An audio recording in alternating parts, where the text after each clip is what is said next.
Hindi natin kaliligtaan ang ating mga manggagawang Pilipino, lalo na ang mga middle class, pati na ang mga maliliit na negosyo. Alam natin na sila rin ay nabibigatan sa epekto ng krisis. So to ensure the continued progress of the middle class amidst the lingering effects of the crisis, we will pursue tax relief measures that promote growth, that generate revenue, and advance equity towards socio-economic sustainability.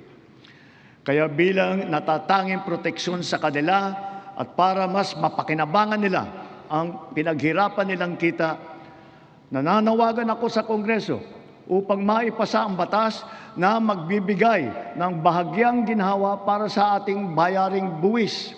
Una, palawakin natin ang exemption sa income tax.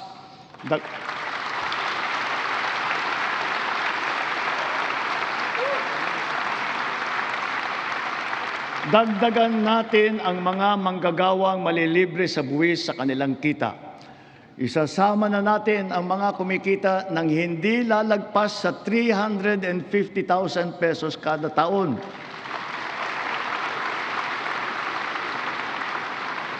Kasabay nito ang karampatang pagbaba ng income tax ng iba parang manggagawa. Pangalawa, ang mga maliliit na negosyo ay hindi napapatawan ng minimum corporate income tax.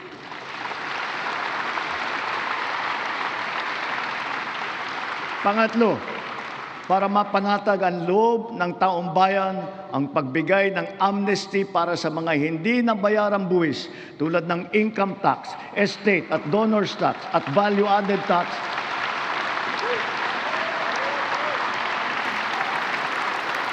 Kasama na rin dyan ang mga multa na kaakibat ng mga ito. Malinaw ang mga leksyon sa atin ng mga nagdaang buwan. Una, ang kahalagahan ng seguridad at katatagan ng bansa pagdating sa enerhiya at sa pagkain, ng ating ugnayan sa ibang bansa at ng bawat mamamayan kahit saan man sila naroroon. Pangalawa, ang abilidad ng pamahalaan na kumilos agad sa angkop at mainam na paraan. At ang ikatlo, ang pagpursigi at pagnatyag ng Pilipino sa kabila ng mga hamong dumadaan.